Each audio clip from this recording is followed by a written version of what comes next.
सुंदरवन के जंगल में बहुत तेज ठंड पड़ी हुई थी। जंगल में एक ही पेड़ था जिस पर से सभी पक्षी फल खाया करते थे। कालू जी, जंगल में एक ही फल का पेड़ है जिस पर फल लगे हैं।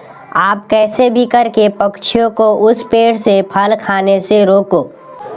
गौरी, अगर दूसरे पक्षी फल न खाए तो ठंड के दिन आराम से गुजरेंगे। हमें कोई उपाय सोचना होगा। फिर कालू कौवा अपने घर से कुछ दाना लेकर चिड़िया के पास जाता है और चिड़िया से बोलता है, चिड़िया, वहाँ पहाड़ों में जो गुफा है वहाँ बहुत सारा दाना पड़ा हुआ है। देखो, मैं भी वहीं से दाना लेकर आया हूँ। कौवे भैया, क्या आप सच कह रहे हो? हाँ चिड़िया, मैं सच कह रहा हूँ। फिर चिड़िया मीठू, तोता और कबूतर के पास जाती है और उनसे कहती है, मीठू और कबूतर भैया, मुझे कालू कौवे ने बताया गुफा में बहुत सारा दाना है। चलो हम भी दाना लेने चलते हैं। चिड़िया, जल्दी से चलो, मुझे बहुत जोरों की भूख लगी है। हाँ चिड़िया, मैं भी सुबह से कुछ नहीं खाया। फिर वे तीनों गुफा की ओर चले जाते हैं। गौरी, जल्दी चलो, मैंने उन पक्षियों को खत्म करने का उपाय निकाल लिया है।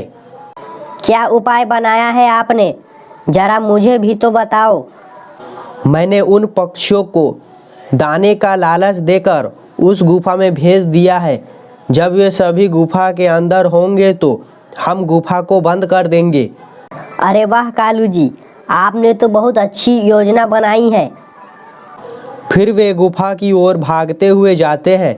जैसे ही वे सारे पक्षी गुफा के अंदर जाते हैं, कालू कौवा एक बड़े पत्थर से गुफा का दरवाजा बंद कर देता है। कबूतर भैया, इस गुफा में तो कुछ भी नहीं है, न दाना न पानी। जरूर उस कौवे ने हमसे झूठ बोला। मुझे लगता है ये कौवे की कोई चाल है। हमें जल्दी से यहाँ से निकलना होगा। वे देखते हैं कि गुफा का रास्ता बंद है। बाहर से किसी ने गुफा को बंद कर दिया है। चिड़िया, बहुत बुरा हुआ हमारे साथ। उन कौवे ने झूठ बोलकर ये अच्छा नहीं किया। अब हमारा क्या होगा चिड़िया? अब हमें कौन बचाएगा? ऐसा कहकर मीठू रोने लग जाता है। मीठू भैया, आप ना रो।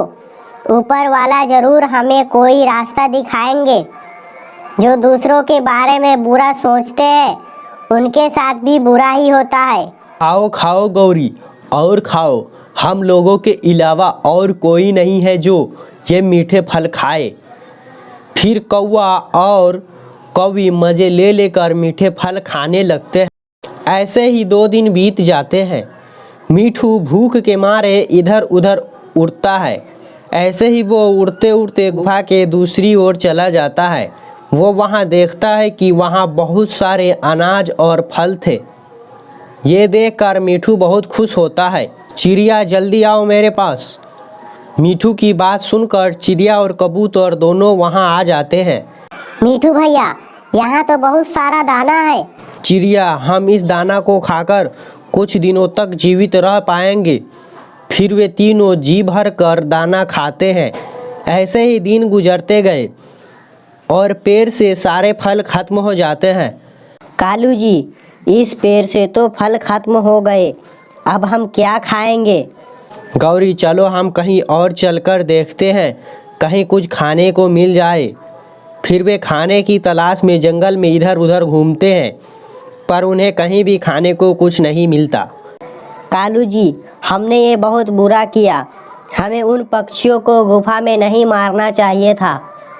वे भी भूख से मर गए और हम भी भूख से मर जाएंगे। हाँ गौरी, अगर चिड़िया जिंदा होती तो कोई न कोई उपाय निकाल ही लेती। कालू जी, चलो हम एक बार चल के देखते हैं वे सब जिंदा है या मर गए।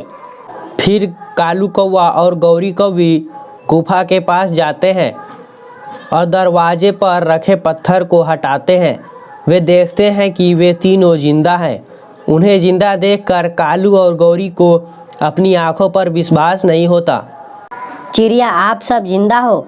हाँ, तुमने तो हमें मारने की पूरी कोशिश की थी, पर हमारे साथ ईश्वर है। तुम दोनों चली जाओ यहाँ से, वरना मैं तुम दोनों को जिंदा नहीं छोड़ूंगा। फिर वे कौवे वहाँ से चले जाते हैं और भूख प्यास की वजह से उन दोनों की मौत हो जाती है। प्यारे दोस्तों, अगर आपको ये कहानी अच्छी लगी हो तो आप इस कहानी को लाइक करके और ऐसे ही मज़ेदार कहानी देखने के लिए हमारे चैनल को भी सब्सक्राइब कर दें।